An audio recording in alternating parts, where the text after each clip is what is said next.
we go. Welcome to a special NFL draft preview episode of the Ballinesian It's podcast. special Here, because it's the Raiders draft. That's what it is. Ain't no they care about no do Chargers. have they do have the Raiders. number one pick, which is given to the worst team in the league of that year. No, just the Uh, best team that finessed the rest of the league out of the first pick. So you made an old man come out of retirement to help you secure the first round pick, and you got your quarterback. You got his quarterback for him, and then shipped him off as and soon that's as he and left. that's how you spell Look at these finessed. finessers. These finessers can't even look at it with both eyes. They have to cover one of them. Thank you, Seattle, Uh, by the way. welcome to the Ballinesian podcast. 2026 NFL Draft is happening very soon. Okay, we're recording this the day before the draft. Full disclosure. We are going to go over the Pacific Islanders, Pacific people that are in the NFL draft, expected to get drafted in the first round. And then we're also going to go over dream and nightmare scenarios, not only for them, but for the Raiders first round picks and the Chargers first round picks. For the Raiders and the Chargers first round picks.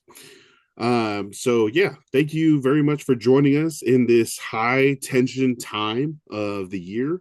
You're Um, welcome.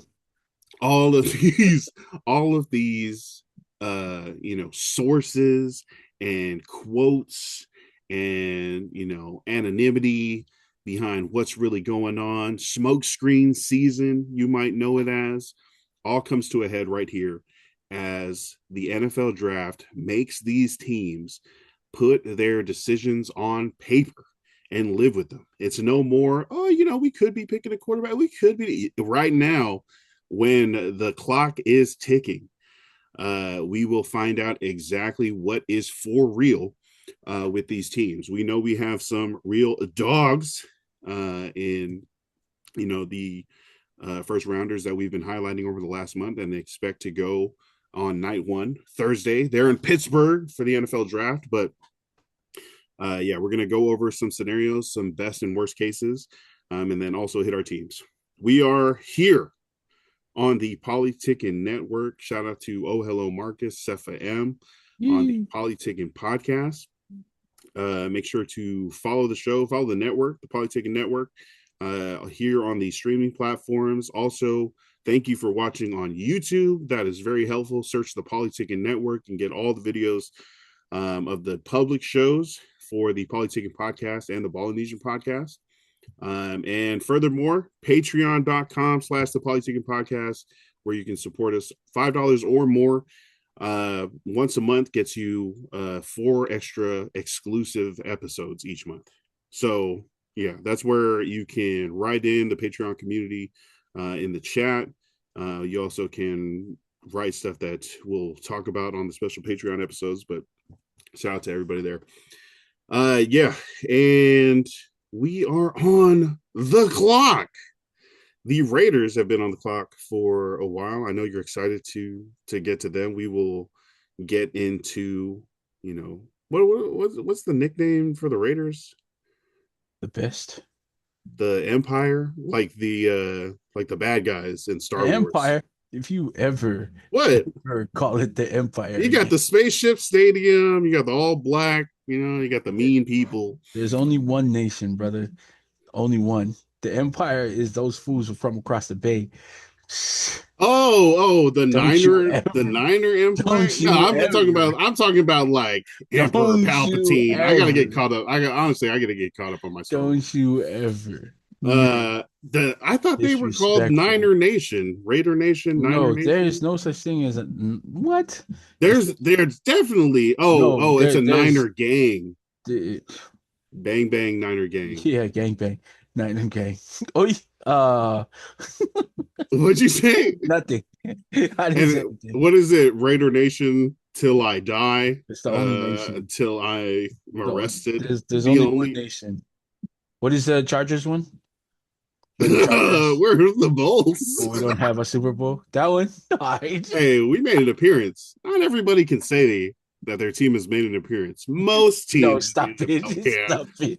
but not everybody. Not everybody can say their team's been in, the biggest game. This guy over Got here, whooped. Cinderella at the ball. Basically gave up one of the Super Bowls to the Niners. It was like See, 55-20. Wasn't Junior Seau very young? He's like, was he even there for that one? he was Natron Means. Yeah, Who was the before he quarterback? reached his full power. Yeah, Uh, Junior Seau drafted in the first round. You know, he was. He was. Speaking of people drafted in the first round that are Polynesian, got a ton of guys that are gonna be walking across the stage with Pacifica and Polynesian backgrounds. mm, So it's gonna be fun. It's gonna be fun. They're gonna be all over the draft, but this one's gonna be fun because there's a few of them that are expected to walk across within the first two rounds. So, and then multiple in the first. yeah. Exciting, exciting, exciting. So we're going to go through some of the names that you already have heard if you've been following, NFL draft season or Pacific Islander football players that are expected to go early. These are names that are being mentioned, in the morning sports shows, Right. Or our um, page. or and on our page. I feel like I feel like I'm hearing a lot of effort in the pronunciation recently on ESPN, bro. I think they I, seen the video. it better Good be. job, bro. Good Look, job. there's a ton of them. There's a ton of Polynesians that work also in broadcasting with ESPN. So I'm Mm-hmm. hoping that maybe they were able to, Yeah, show some of these guys. And that before we get to that, one more. We're gonna do one more for free because I heard it and I was super hurt when this fool said Lamu this morning when he was speaking of Caleb Lomu. So yes, folks, not Lamu, not that hard. Lomu. Come on, guy. low move. This guy said, yeah, Lamu expected to go, and he said it like five times. Yeah, we really like Lamu. Okay. That's not the one. We talked about this on the last episode before. Importance of saying the name properly and not just, going along with people mispronouncing your name and Yeah. not trying. Not everybody speaks Samoan, knows how to pronounce Samoan, but if you tell them, hey, that's not how you say my name, it's like this, and they don't make an effort, that's like a respect thing. Um, and yeah, make sure our names are pronounced right. All right, so one of those names, Miami offensive tackle Francis Mauigoa. What do we know about him? And then we'll get into our best worst case scenarios. What's the tip on Francis? He's gigantic. Right. 6'6". Uh I want to say I might be a little light. Oh no, he's been training, so I know he was closer to like 330. Um can move for someone that size, he can really move. This kid's he was a number one tackle coming out of high school. He went to he graduated IMG, spent Mm-hmm. also a year at Tafuna, a COVID year when they couldn't make it back to Florida. So he spent a COVID year playing football in American Samoa at Tafuna, where all his brothers played. Came back to Florida, killed it, was again the number one tackle coming out of high school, chose Miami.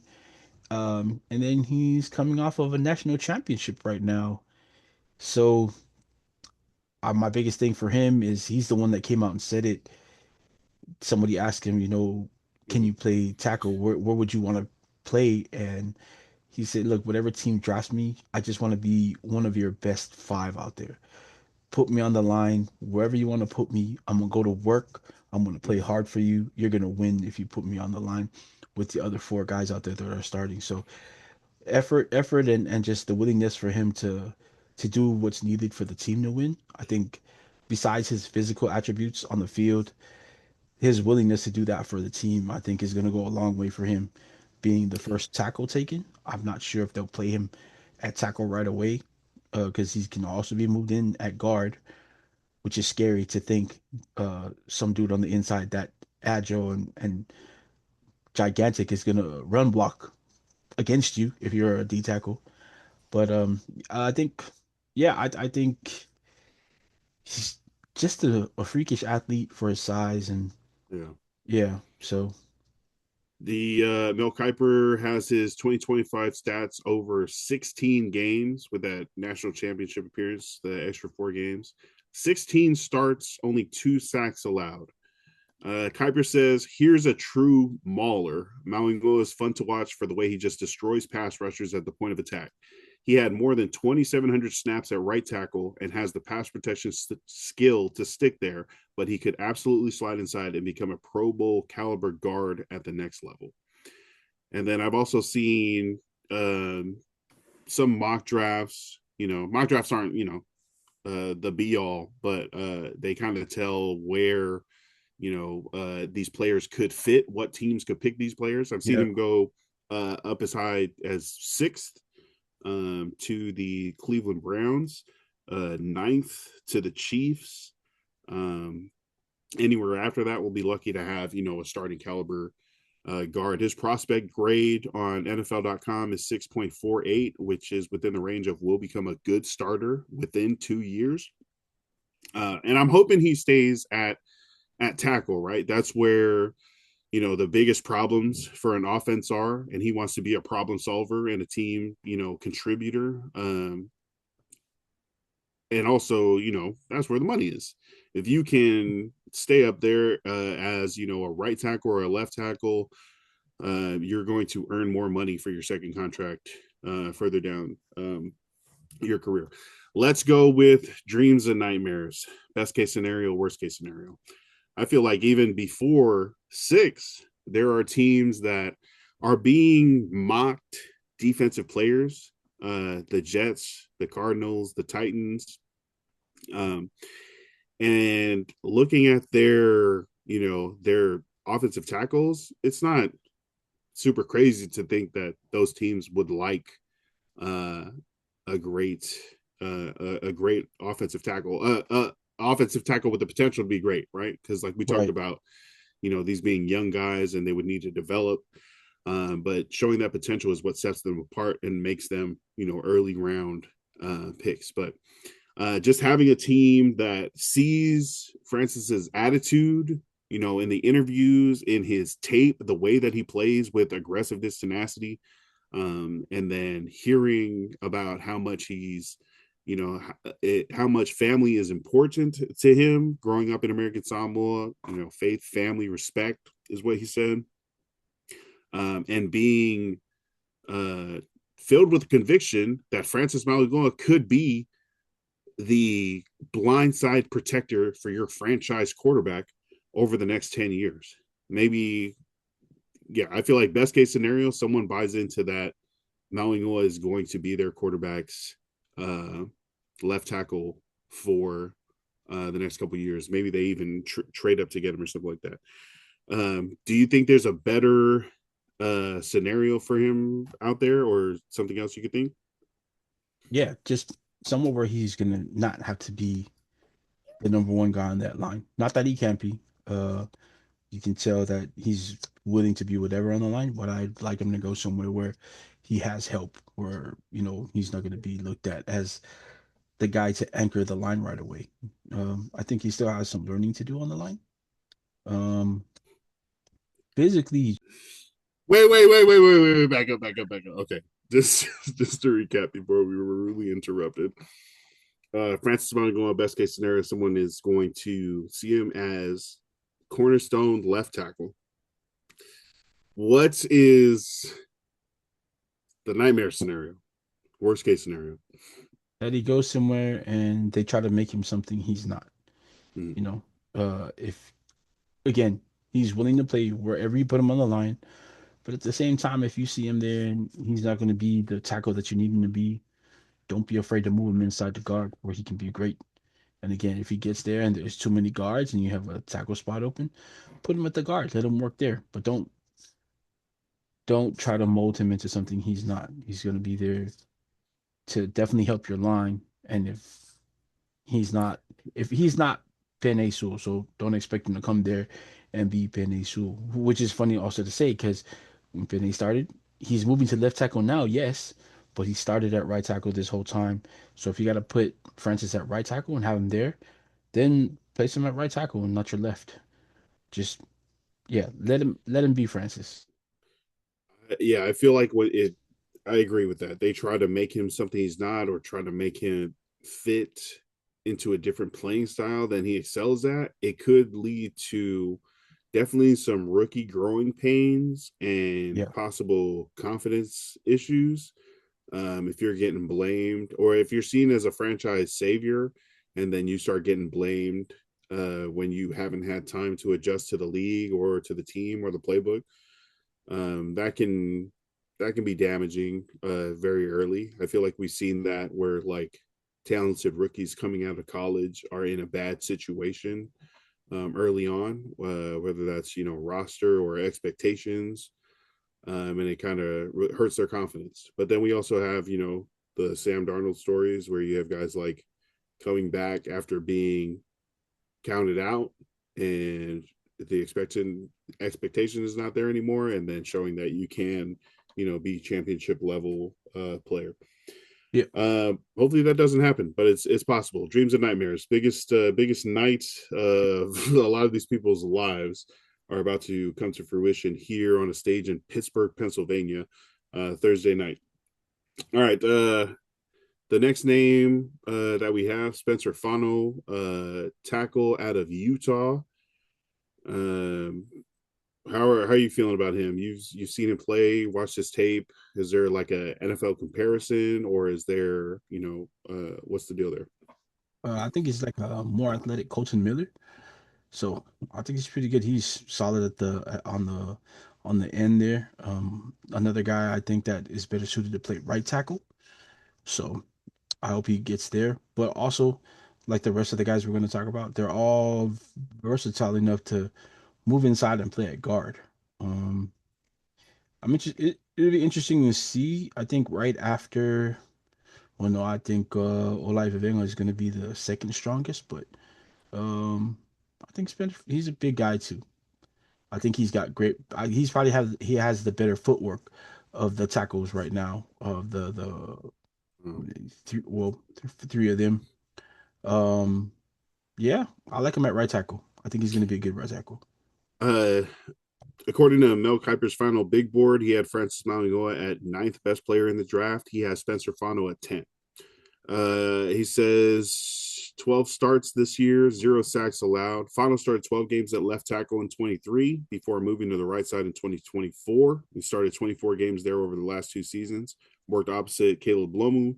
Fano did a great job of keeping his big frame between the pass rusher and his quarterback. Technically sound, ran a 4.9 in the 40-yard dash, and shows good punch to compensate for his lack of ideal arm strength. That the short arm thing immediately, red flag. People are like he could play guard, Yeah, but he has played left tackle and right tackle. So that versatility aspect is something that definitely, especially at offensive line, and I can say this as a Charger, fan from this year. If you don't have offensive line, bro, you don't have an offense. Okay, you don't have a short game. You don't have no game in golf. If you don't have, the basics to make something run, it's you can't expect the product. So, but also in that not having the offensive line, there were so many roster moves for the Chargers this last season where guys were playing, left tackle or right tackle or right guard, left guard or center. So having that versatility, not only in your capability but your experience, like he's done it before, literally played left tackle, right tackle, and could play inside a guard. So that is real versatility that GMs will like. According to the Miami Dolphins beat reporter from ESPN, he mentioned that the new Dolphins GM, John Eric Sullivan, who came from the Packers, also their new head coach, Packers defensive coordinator Jeff Hafley.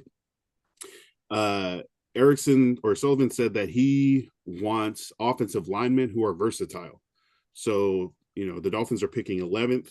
The Ringers, Craig Horlbeck, said that Browns need a lot of offensive tackle. So they also would like that versatility to be able to plug him at whatever spot there. So best case scenario, I feel like Spencer Fano is the first tackle off the board to a team that like really is going to play him somewhere. It doesn't need to be like a for sure left tackle or right tackle spot. Like he's going to make one of those lines better. Just like Francis Mauigoa said, there's 5 spots on the line. I'm going to make sure I take one of them. I'm going to be one of the best of those guys, you know? Yeah. So I think Spencer Fano does give you that as well. Uh, what for Spencer Fano's nightmare draft scenario? Is that all the guys that are projecting these late risers project him better than Fano, and they start Hmm. you know leapfrogging him in the draft, because that's like overthinking. A lot of these guys that are coming, the guy from Georgia, the guy from Clemson, great tackles, but you know, Spencer Fano, that's the pick. And him sliding would just be because, again, draft hype. These guys coming in late and producing a lot of late hype, I guess, from player workouts or team Ooh. workouts. And that's the draft, though. That's the draft. Sometimes you get late risers because these guys had great workouts, but great workouts don't always produce to great things on the Hmm. field. Yeah, so that's because his other nightmare scenario again would just be like, for all of these guys, honestly, would be just like Francis. They all have the same kind of scary scenario. Is that they get drafted somewhere and these guys try to make them something they're not, and are using their skill for something else, like different scheme, maybe try to have them play in a scheme that doesn't showcase their skills right. Right, So right. yeah, They're asked to do something they haven't done before. right, I right. mean, did Penei Sewell play right tackle at Oregon, or he played left tackle? He played both. Oh, well, okay. But So then primarily that their left tackle. He was their best tackle. and then slid over to right tackle for the Detroit Lions Yeah, since, and now this year with the departure of their left tackle is now going to become their left tackle. yeah, I'm looking at the other players on Kuiper's big board and thinking like there is a chance that Spencer Fano slides because other teams want a certain position. They're not necessarily picking uh, best player available. They just want a cornerback, and there's only yeah, one or two of those. They want a yeah, running back. There's only one or two of those, right? So uh, it looks like offensive tackle. You could also convince yourself that there's, like you said, Georgia's Monroe yeah. Freeling, Freeling. Freeling, Yeah, Caden Proctor, Alabama, Max Ihanicher. Yeah. So Blake Miller, Clemson, right? So there Clemson. Yep. are other offensive tackles, even though they're in a tier below, some of the guys that we've been following over the last month or two. Um, they you could convince yourself that there's offensive tackle later. So maybe that's the only way Spencer Fano kind of slips. But I don't think he slips out of the first round. No, not at And all. that of course, for all of these guys who have had these, projections or, draft expectations put on themselves, has got to be the biggest nightmare is slipping out of the first round.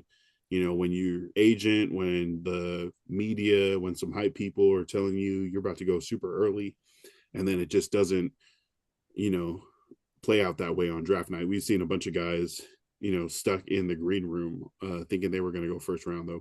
Yeah. That would suck, but you're still going to go to a team that is really excited to have you, and you'll be able to contribute. All right, Makai Lemon, wide receiver, USC. Uh, a lot of mocks have him going 13th. I'd say a lot. A couple of the mocks that I've seen have him going 13th to the Rams. 5'11", 192, number 11, the 11th best player in the draft pool, according to Kuiper's big board. 79 catches, 1,156 receiving yards, 11 receiving touchdown. This kid is a warrior who plays with passion. I'd want Lemon on my roster. Snatches the ball away from his body in an attacking manner, runs with a fierce approach after the catch. Uh, what have you seen from Makai Lemon that you think makes him stand out, or that you think might be overrated? Nothing much. He went to USC, so there's not too many great receivers out of USC. So I mean, What? like, I don't see anything great coming out of USC ever. So I don't know. Juju, we are fans. Okay. Man, we Hey, hey. point taken. No, just kidding. Just, Oh. Joke Sakwali Choo Choo. No, Makai Lemon's he's a player, man. You put him on the field, don't matter where you put him, inside, outside, he's gonna show up for you. He plays hard. He with the ball in his hands, he's Puka. Running routes, he's Amon Ross St. Brown. And then just the playmaker, name a playmaker, he's that guy. He's all those three guys in one. I'm not saying he's better than all three of those guys, but if you watch him play, that's what you'll see in different aspects of his game. So yeah, if you get him the ball after the catch, he's gonna look like Puka out there. He's reckless in a good way when he's running with the ball, fearless, Hmm. Hmm. probably a better word to describe that. And then route running and hands wise, Amon Ross St. Brown, you throw it to him, he'll catch it. You give him a route to run, he's gonna run the right route. Really crisp routes in and out. So I think he's the number one receiver in the draft. The only thing that might cause him to slip is that he's 5'11", and all the attributes that he has are of a number one wide receiver, except for his size.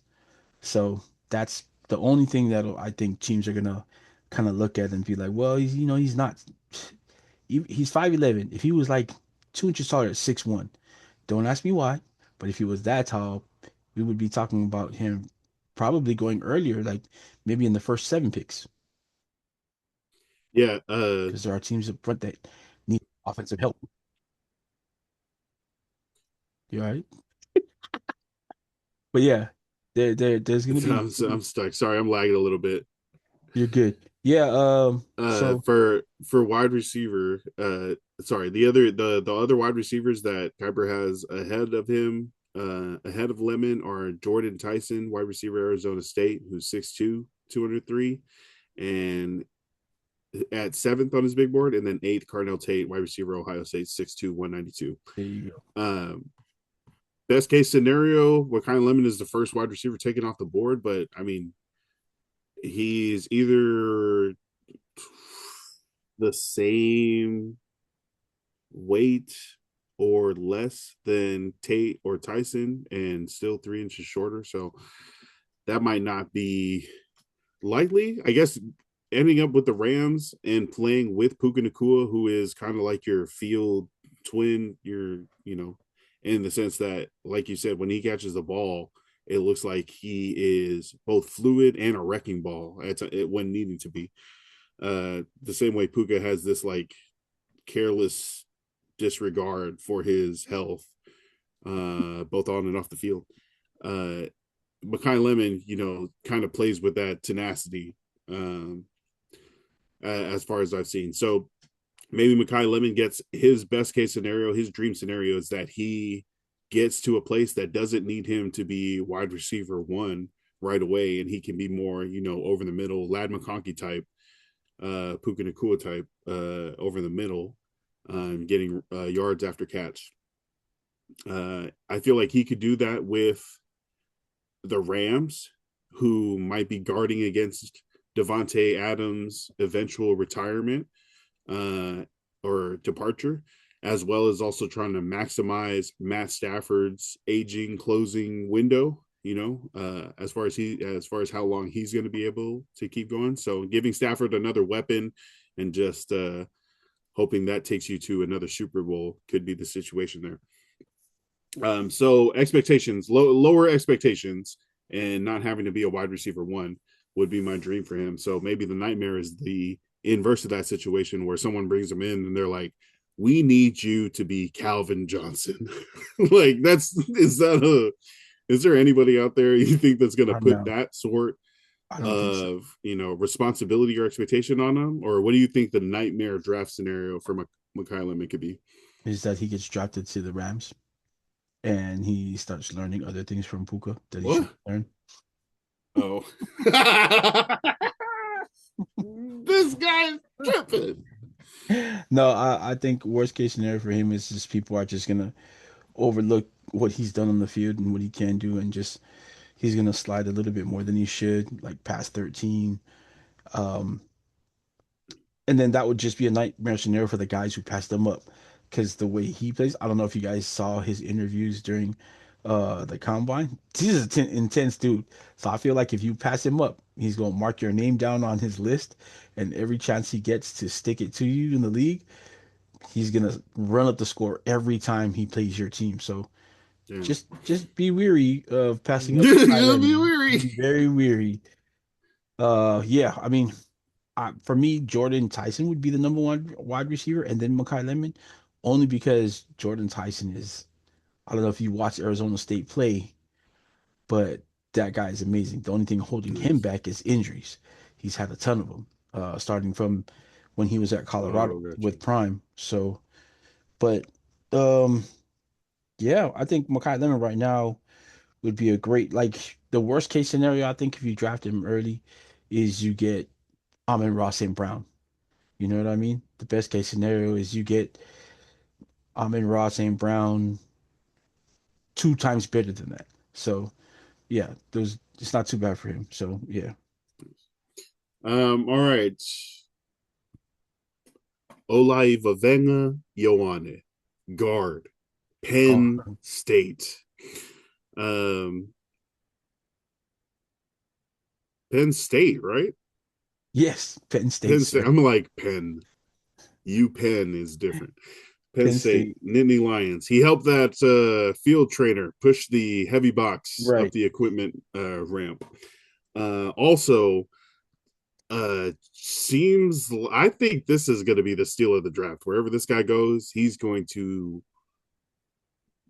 possibly be like a freaking all pro starter, just like one of those guys that you don't really think about all the time, but is just always being like, I guess Zach Martin. No, Zach Martin is one of the greatest guards I was about in to NFL history, right?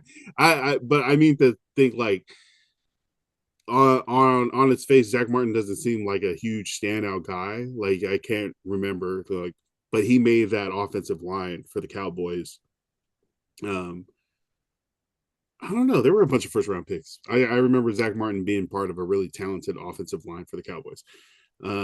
But just thinking like lunch pail, you don't really know who he is, but he gets the job done and at a high level all the time. We have those guys at work, those guys that are just like quiet, not maybe not necessarily quiet, but just like very competent and very confident in their abilities to do their job. So there's some guys in IT like that.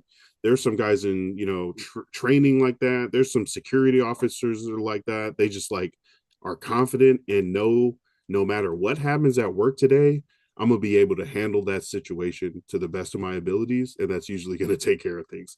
I get that sense from Ioane. So, um, best case scenario, we've seen him mocked up as high as to the Cleveland Browns. Top five. Giants maybe want to get. So I don't know. It could be anywhere. Like I'm feeling Quentin Nelson was taken, I think, fifth by the Colts, fourth or fifth, something like that. yeah, and I think he can be taking that early if a team Mm-hmm. really needed a guard at that position. I mean, at that pick, I think he's good enough to be taken that early and still have Yeah. like that still be a high value pick. He is, I think, accepted as the best offensive guard in this draft class. Let me check the big board. Yeah, so stats 2025 stats over 11 games, 11 starts, zero sacks allowed. 1 second. Okay, so I'm a fan. I think he's gonna do good. But and he could go as high as like top five, right? Yeah, That we talked about he's positional projected scarcity and value. If someone's looking for interior offensive lineman, he's the best out there. definitely. So they could take him a lot even earlier than expected. Uh, what is the nightmare scenario? Like some team that really needs him doesn't use him the right way, or expectations again because of being a high draft pick. I think a nightmare scenario for him that he just starts sliding because teams don't want to take a guard that early. You know what I mean? But he's so good that Yeah, position. Yeah. Yeah, just position wise, I think that would be a nightmare scenario for him. I think a nightmare scenario would be that a team wants to trade back and allows the Chargers to move up and draft him, and that would stunt his growth in the league if Oh he my gosh. ever got drafted to the Chargers. So that's my Can real you nightmare. imagine him as a Jim Harbaugh player, just getting a roll in the guys head first, like I don't 50 think it'd times? be We're good for running the him. ball 50 times. Playing for a Harbaugh, yeah, not good. Man, they keep getting second, third chances. All right. Ioane is going to do great.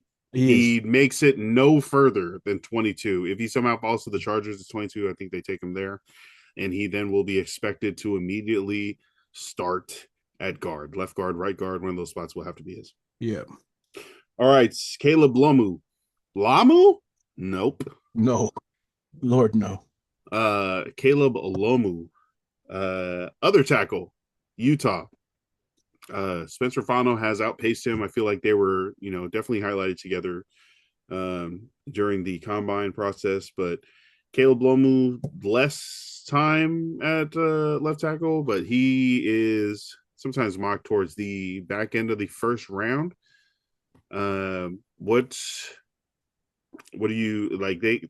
Kuiper has him here at 6'6", 313 pounds, the 25th best player available in this year's draft. 12 starts, 0 sacks allowed. Quote, Lomu has tremendous upside, consistent in pass protection, really excellent as a run blocker. His agility and quickness that stand out most. So yeah, it goes on to say how he adjusts well to secondary moves, deals with speed rushers well thanks to his athletic traits, and has allowed just 3 sacks over 1,500 plus snaps at left tackle in his college career. His biggest question: how strong is he? Needs to add weight to his frame, but very talented, promising NFL future. um, Back end of the first round, able to get a left tackle or an offensive tackle that's going to grow and be a good starter, according to one of the biggest draft analysts out there. Is there any other expectations that you could see for Caleb Loma? Just that he plays left tackle, that he should come in and, you know, probably be like your best tackle. But Mm-hmm. again, just because he played left tackle at Utah and they moved Spencer over to the right side, I think it was more scheme and because he might be a little quicker. Like Mel Kiper said, he still needs to get stronger. And I think that's what's gonna also his nightmare scenario Mm-hmm. is that someone puts him at left tackle and he's gonna get, like you put so eloquently earlier, someone's gonna Will Campbell him, all season long. And again, that's not gonna be great for his confidence getting into the league. But I you know, I think he's gonna do good. I think he's gonna do Yeah. good. That's strength coaches in the National Football League. It's the reason they're in the National Football League. So whichever team drafts him, um, just get him in the gym, guys. Get him stronger. You know, Mm-hmm. that's all you need to do. Don't Yeah. overthink it.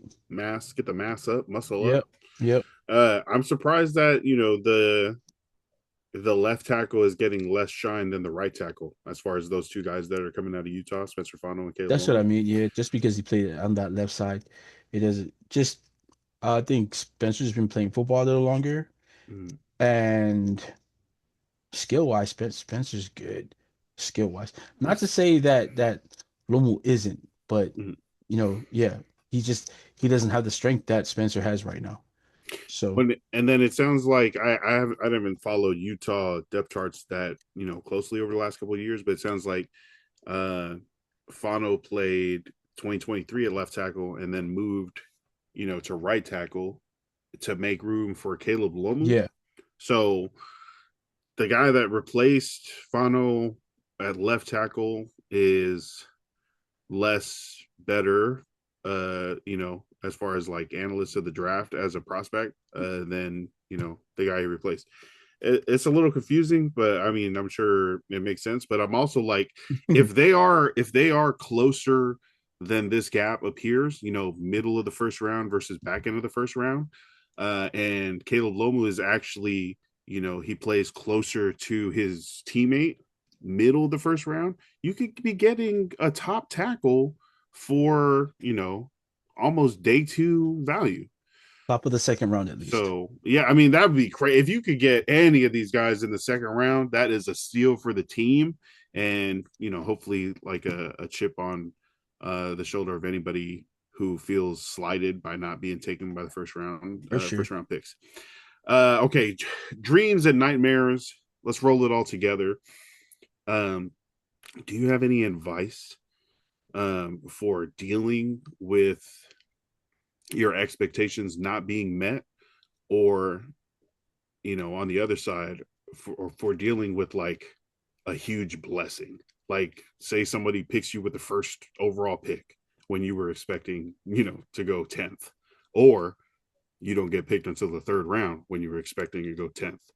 These big swings in like just like it that hit us in life, whether they be triumphs or letdowns, how would you how would you try to deal with those swings?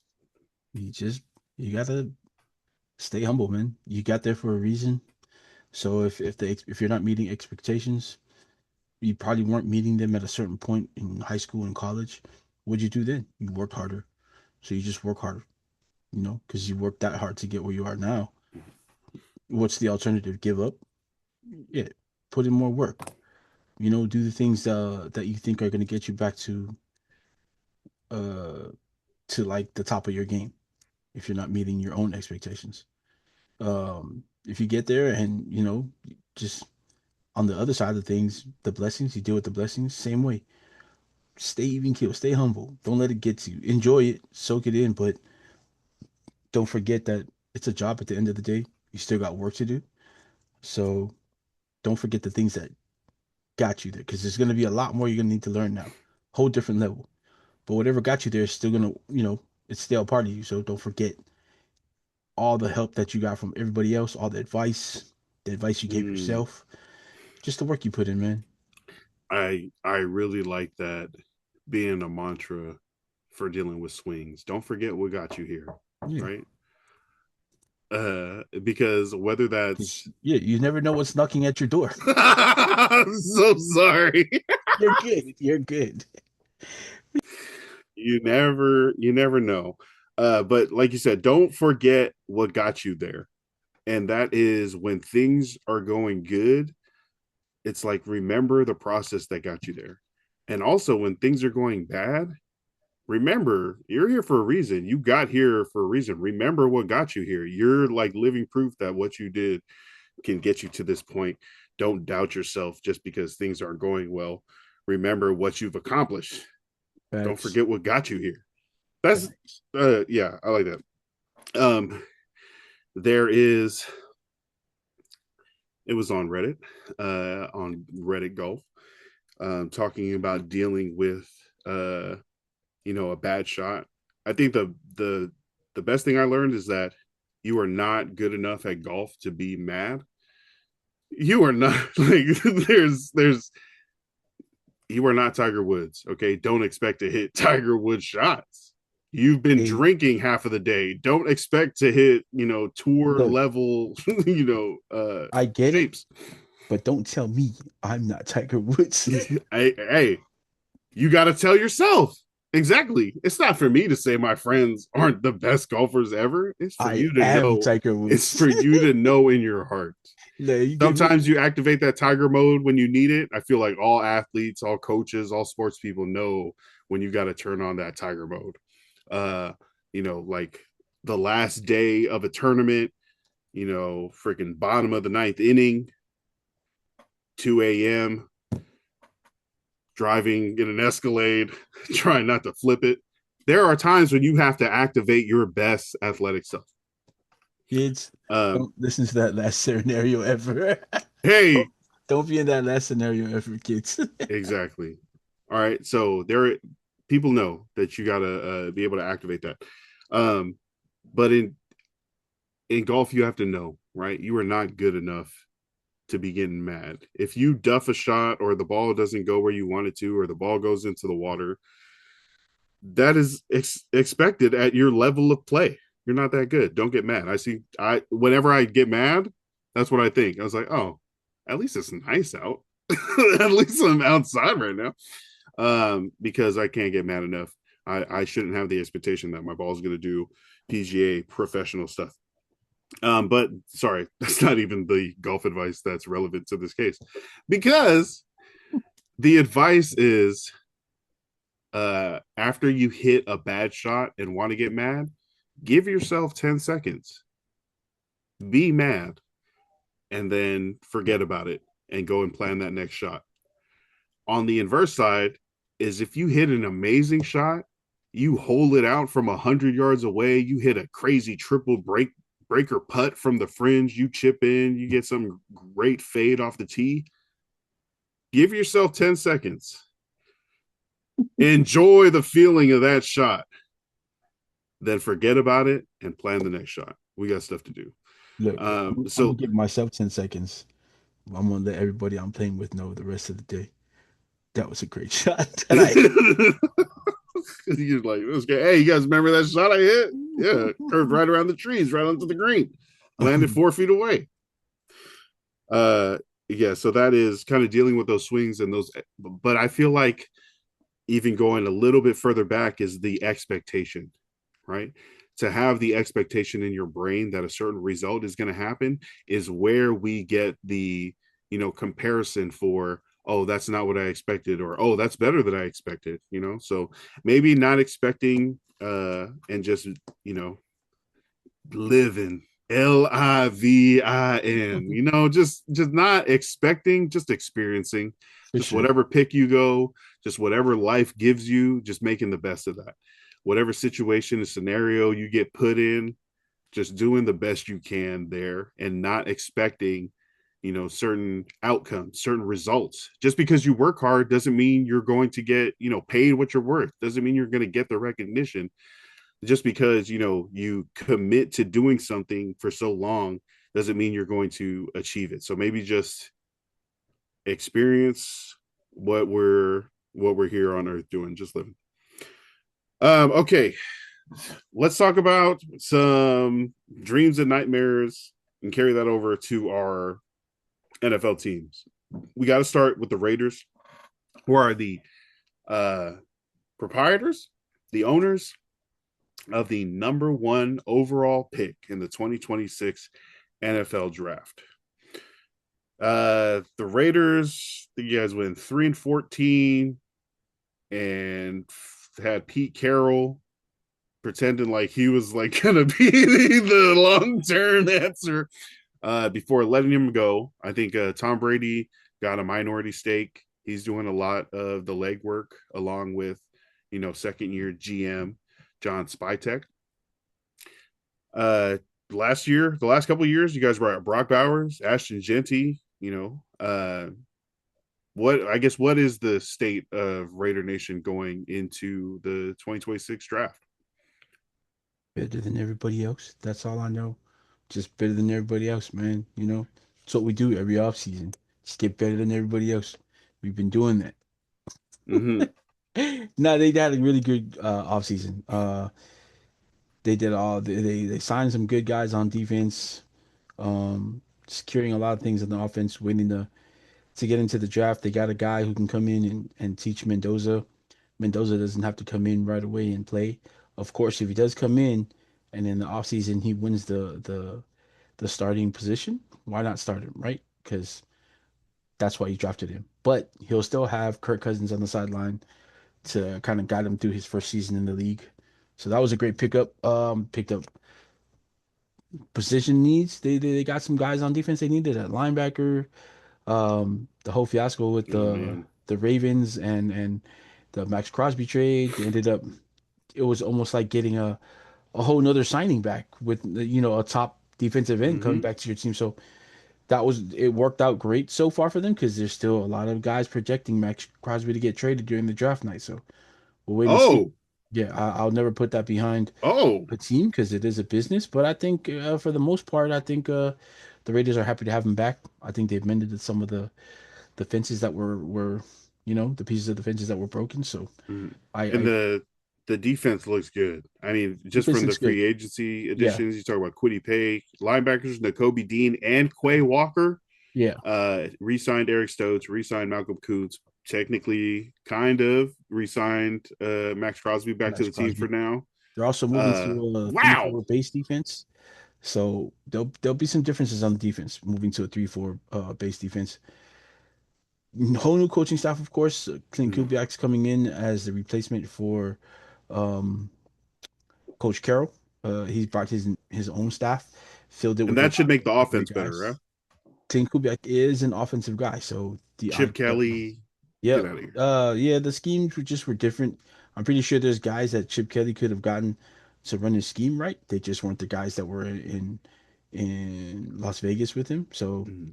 I can't throw shade. I because it works in college for him. He runs some pretty good offenses in college. So we'll see. That is college. It's not the NFL, but they do have 11 picks in the draft this year, so Wow. they can fill some needs. They still have needs at along the offensive line. They still have needs. They don't have one at center. I can tell you that. They have some needs in the defensive backfield, even though they were able to bring back Eric Stokes. And if you we're talking numbers, statistics, Eric Stokes probably had a pretty good year last year. So they bring him back. They're probably still looking for somebody at safety. Hopefully, Polamalu can come in and have a better offseason, maybe progress into what everybody was hoping he would progress into. Right now, he's not that guy. Um, what else? Just depth, I guess. They probably have some need at wide receiver. Um, they Yeah. traded I, away Jacoby Myers in midseason, so I I feel like a bunch of these guys that it says have left the Raiders. Raheem Mostert, Zamir White, Kenny Pickett, Tyler Lockett, tight end Ian Thomas, offensive lineman Dylan Parham, Stone Forsythe, Jordan Meredith probably not coming back. You guys have already made free agency signings that fill a lot of these needs.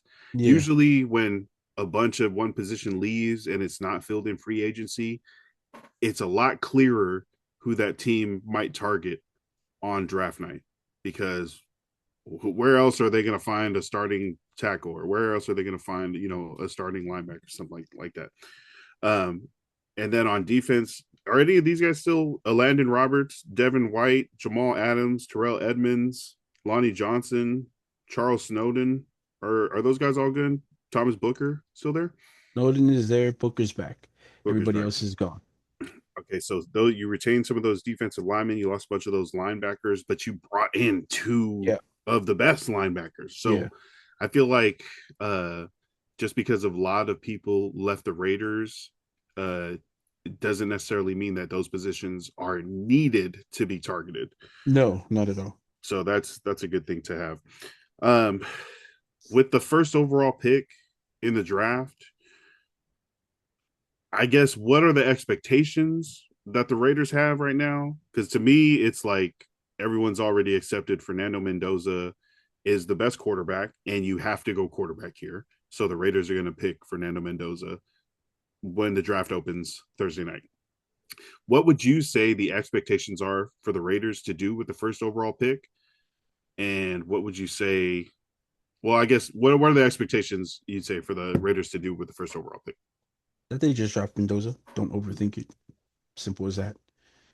They've been talking to Mendoza this whole, I guess, month leading into the draft this past month, bringing him in for visits, talking him up a lot. Again, doesn't mean they're going to draft him, which is scary because you never know. Like people were asking me again if I was happy Clint Kubiak was coming in the day before the Super Bowl. I said, look, unless the unless the ink's on the paper, I'm not excited until Clint Kubiak signs. So same with the draft until tomorrow night when they call Mendoza's name, then I'll be excited to have him in the on the team. But Mm.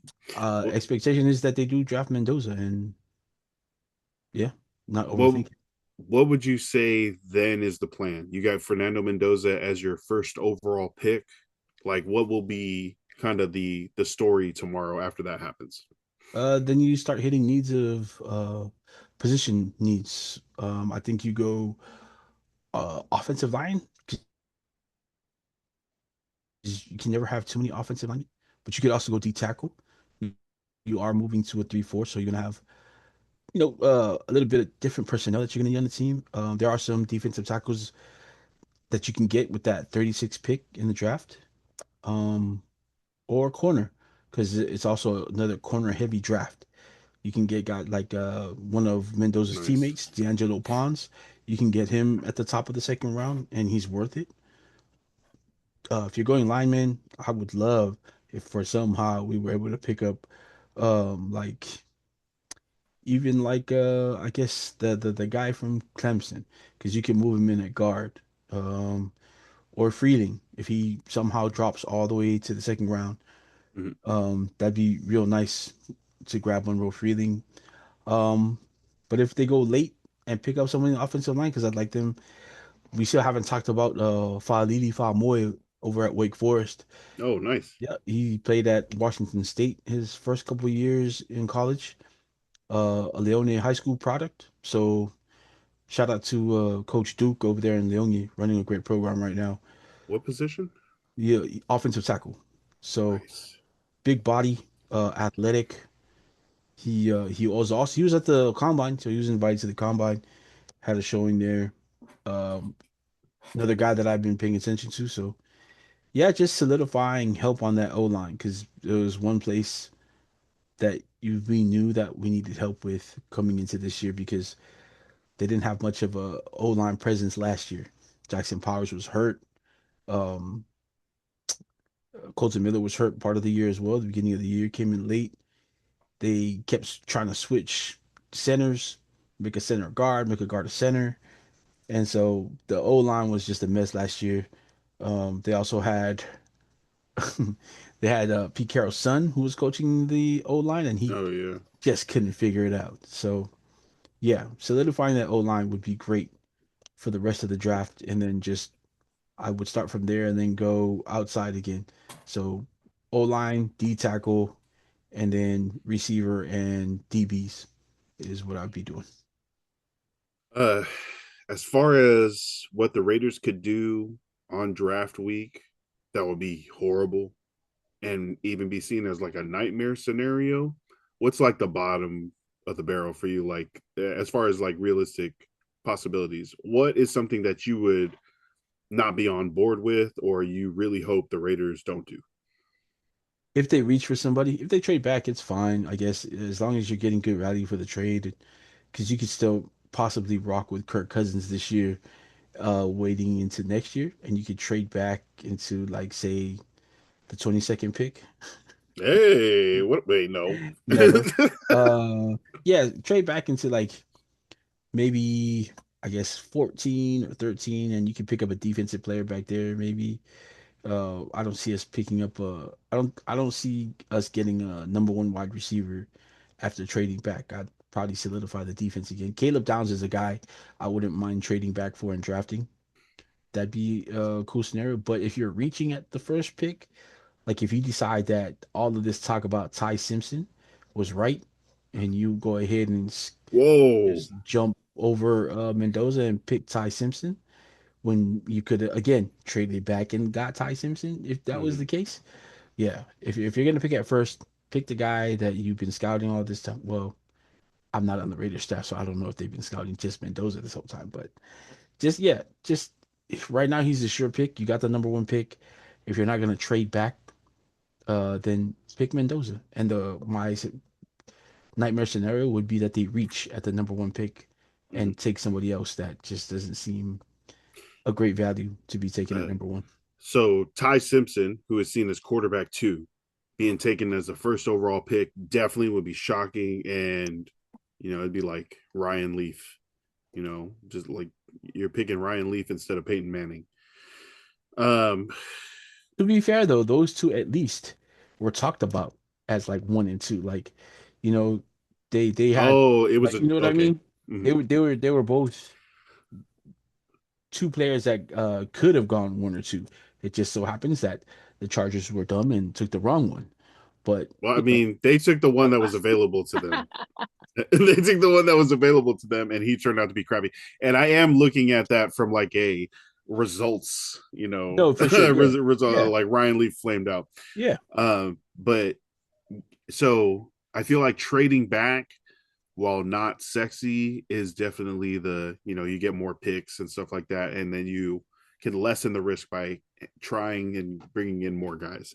Yeah. Um, so yeah, the nightmare would be staying at one and then drafting some crazy guy that you could have definitely got if you traded back 5 spots, 10 spots, 15, 20 spots. You still could have had Ty Simpson, Exactly.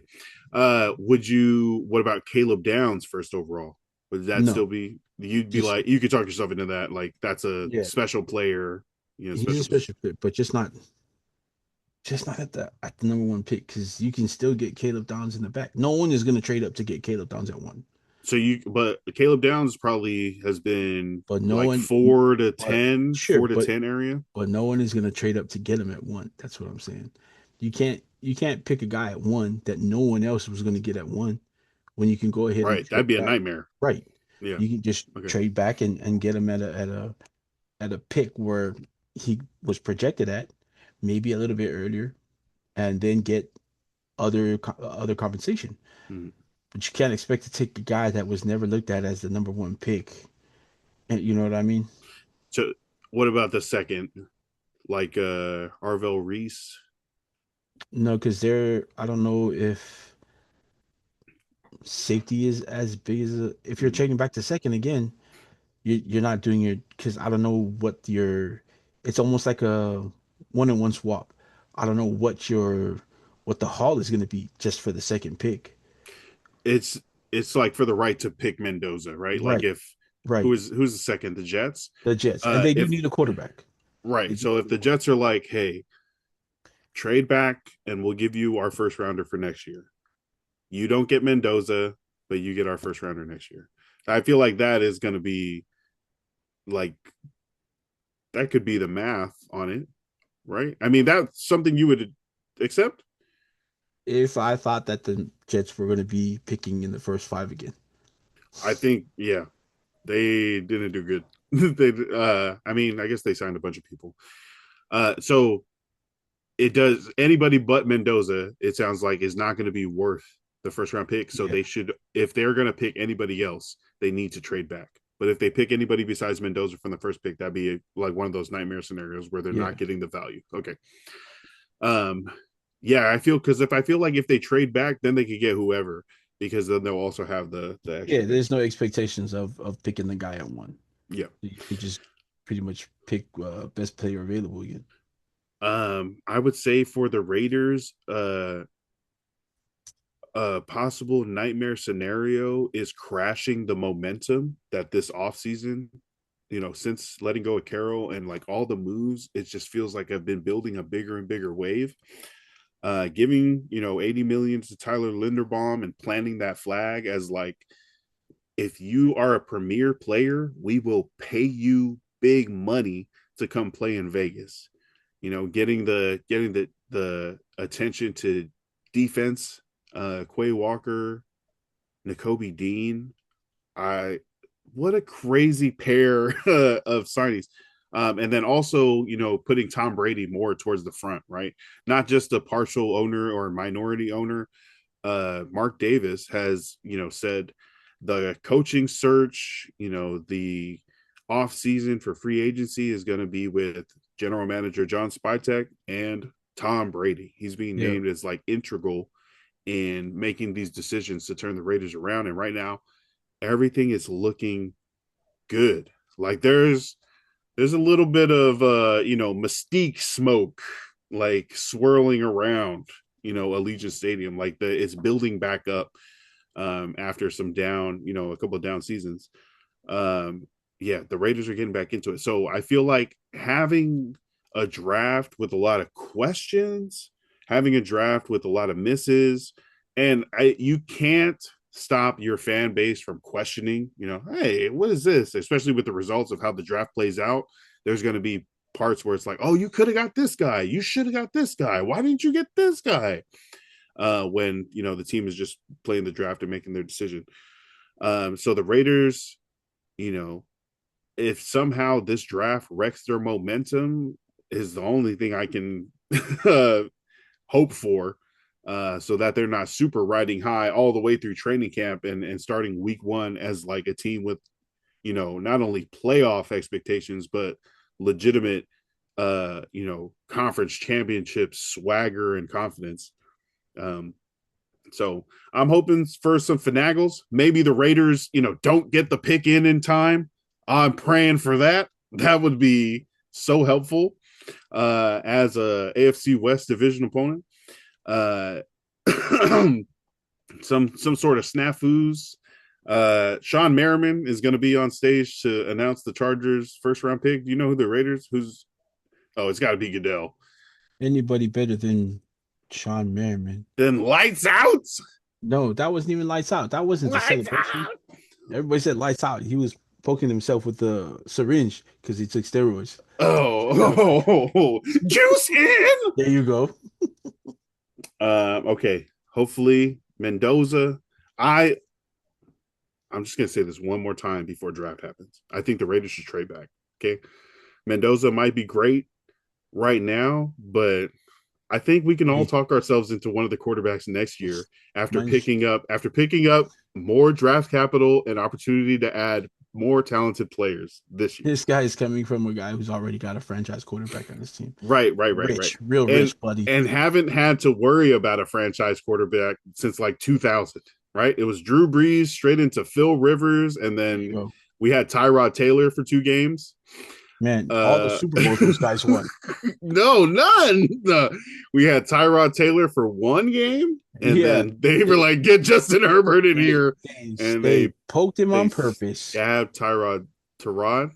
They stabbed Taylor's lung with a Right in the syringe. lung. All right. Speaking of those pokey little Chargers, good luck in the draft, by the way, to the Raiders. Uh, We don't need all right, take it away. it. The Chargers 2026 NFL Draft dreams and nightmares, multiple nightmares, dreams and nightmare situation. Just going into the Chargers only have 5 draft picks, so there is a lot of speculation, projection that the Chargers are going to trade back from the 22nd pick. Right, no matter who's out there, all the really good, the top 20 players will be gone. So hopefully somebody, at the back of the first round or, in the second round wants to trade up to the Chargers at 22. The Chargers can trade back, pick up a bunch more draft picks over the next this draft and next season, and then go from there. I know that is the kind of draft model of the Baltimore Ravens, where our GM comes from, Ortiz.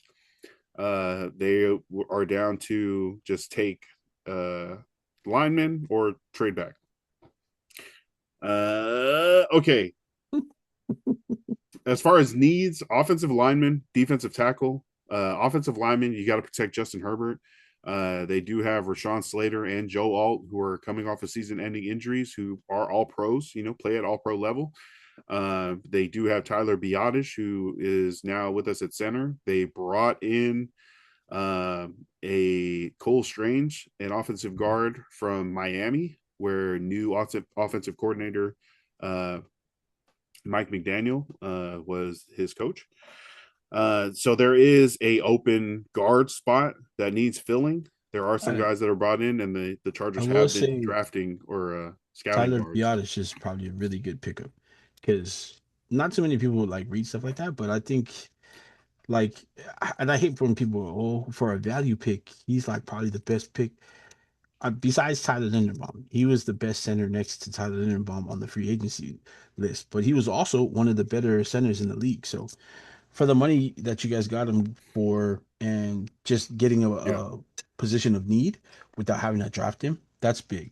I think Mm-hmm. Tyler Biotish, if they had the Raiders sign Biotish, I would have been pretty stoked too. That's how good he is.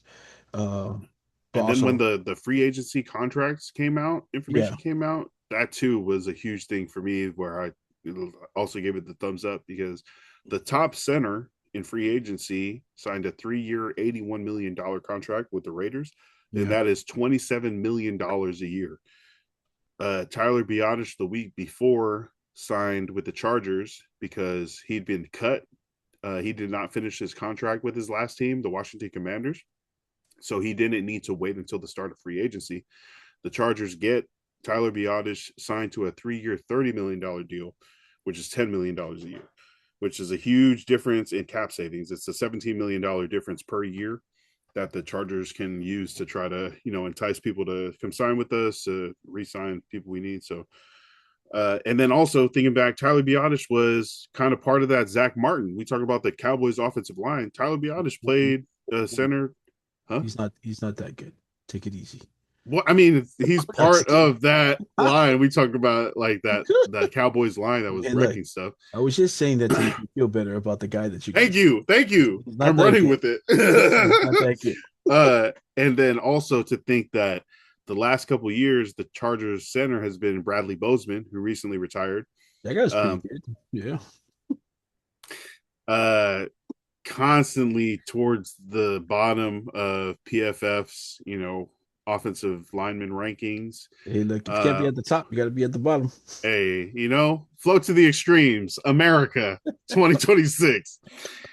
Uh, for Bradley Bozeman, I think in his first year, there was a defensive lineman that rolled up on Justin Herbert and then also grabbed his ankle and started twisting.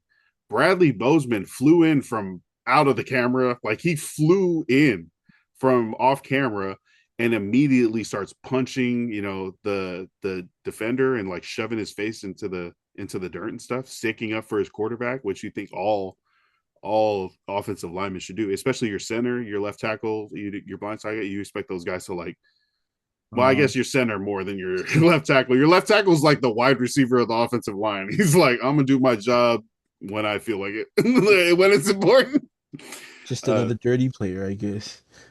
Bradley Bozeman? No, the guy that was twisting Justin Herbert's ankle, right? So Bradley Bozeman got a lot of kudos for doing that, protecting his QB, and But then not he much else. parlayed that into 2 more years because it was tough watching that. I mean, especially when your all pro tackles go down, it doesn't look good, and it didn't look good. And but also watching your franchise quarterback have to show up to work every week and get beat up because that's the best we could do. It was maddening. So definitely want the Chargers to protect the all that to say. You definitely want the Chargers to be picking something or making draft pick moves to protect Justin Herbert. The first thing, protect Justin Herbert and be able to For run sure. the ball. And that comes down to finding offensive linemen. A dream scenario, the absolute dream scenario for me would be if Olaiva Venga, Ioane, Penn State guard, somehow fell to 22.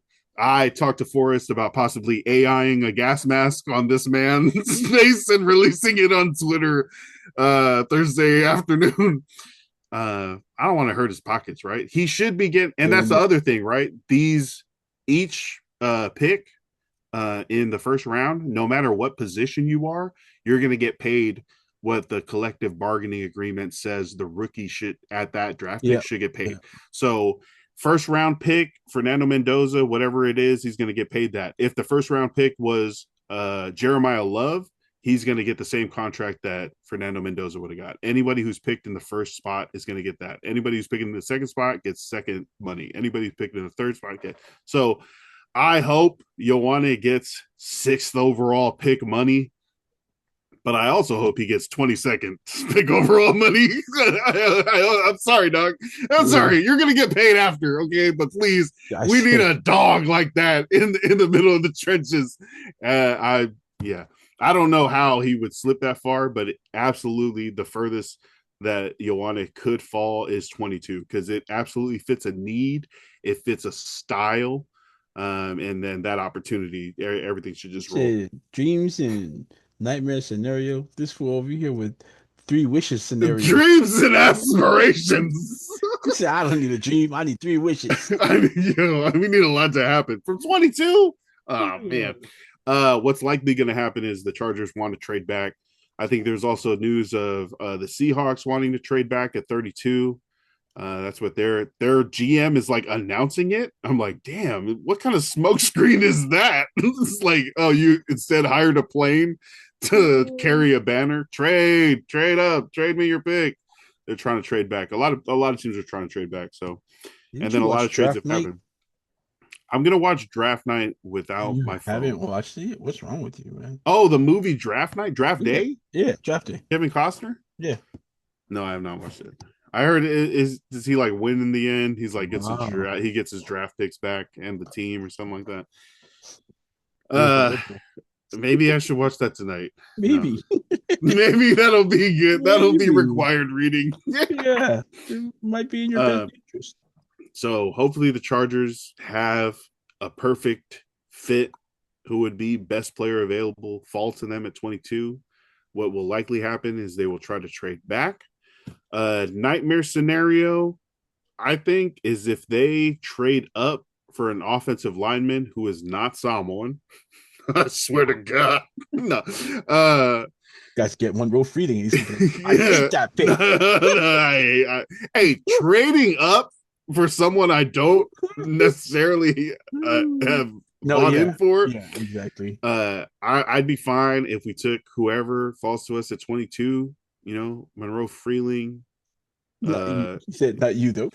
no, whoever it would be at 22. But if we trade up and then have to include resources that we're already really low on, like we have to include our second round pick from this year, our third and fourth round pick somehow from this year. I don't think that's worth it to only draft three guys and hoping those guys fit the many needs that we need to fill. You know For what I'm sure. saying? So hopefully we don't trade up, although I wouldn't put it past it. And I might very much buy in if we trade up, from 22 to 18 to get Ioane, or if we jump the Steelers, to get Ioane, or if we jump, someone that's looking like they want to go offensive tackle, to grab Francis Mauigoa and play him at right guard, Spencer Fano and play him at guard with the. That's the other thing. The possibility you look at Rashawn Slater, who just signed a 4-year extension, and he's going to be playing with the Chargers. But if what happened last year when both of those tackles went down happens again, that's such a waste of Justin Herbert's, like, what he could do for this team. Like, you're wasting a season of a good quarterback. You talk about like not being in the quarterback wilderness and having a quarterback. We need to realize how finite these seasons are and not just waste them, because we could be in like the quarterback wilderness again very soon if Justin Herbert, catches an injury, which we are subjecting him to a lot. That's just we're not prepared for that. So best case scenario, Vega Ioane drops to the Chargers. Worst case scenario, they trade up for someone who I've not heard of. Yeah. I feel it. Do you have any possible dream scenarios for the Chargers, or, nightmare scenarios that you want to get off of your chest? Uh, they're all dreams for me because I just dream that they're gonna fuck it up. Excuse my language. Have it up, have it up. Yeah, no, not really. I mean, again, I think maybe early on in the draft processes, I think, Processes? right? I think um Olaivuenga would have been like realistically he could have dropped to 22, but I think with all the workouts that he's been getting in, meeting with the teams, I don't think he gets past 13. If Wow. he does get past 10. So I still think there's a chance that you guys get a good chance at Spencer Fano or Lomu. I I think would. Oh, yeah, yeah. I think those would still be great guys that you could push inside and they could play inside. So Caden Proctor would be another guy. He's a gigantic guy, but he could Mm-hmm. still play guard because he's like 6'8", 340. Damn. Which is yeah, he's played primarily tackle, but he's such a big guy, and for your run game, he could still play guard. So I think that would be another dream scenario for you guys. Nightmare scenario for you guys would be again reaching for a player at 22 when you could, like you said, trade back and get more picks, or making that pick, getting the guy you want, and he doesn't pan out when someone was willing to trade with you guys for more Yeah, picks, and the guy you could have gotten the second round turns out to be the guy. So yeah, definitely looking back on it, if you make the wrong decision, but yeah, just giving up a lot of resources. I feel like would suck. yeah, Trading up does when you don't have any picks to include. I mean, could be somebody from that stacked wide receiver room. I know Quentin Johnston has been, getting those rumors. The GM Joe Ortiz had to say, "I'm not taking any calls on Quentin." yeah. Quentin Johnson has more touchdowns than Justin Jefferson. Did you know that since he was drafted? Doesn't make him better. Uh, special stands out. Yeah. So I mean, good luck to all the players about to get drafted and start their NFL careers. Good luck to our teams. Good luck to your teams. You listen out there. Send us in your dream and nightmare scenarios for the Niners, the Hawks, the Rams, any other West Coast teams. Oh, there are 6 state capitals west of Los Angeles. Can I, you name them? West of Los Angeles, uh, is Tempe one of them?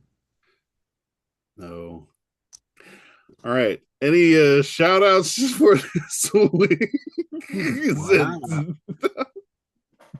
I know it's south, but it could still be further west of them. Olympia, uh of course, is one. yes, Olympia. Uh, Uh what do you call it? Tempe is what? Arizona? Yeah. Arizona's out there. What else? Reno, Carson City.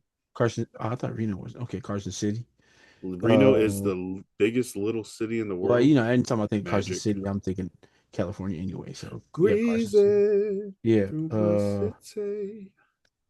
Uh, Portland. Feel the Is Portland? No, Portland is not fire. the. It's what is the capital of Oregon? The Witch City, Oh, Salem, right next to you. Salem, Oregon. Yep. Salem, yeah. Salem, Olympia, Carson City. There's 3 of 6. Who cares about the rest?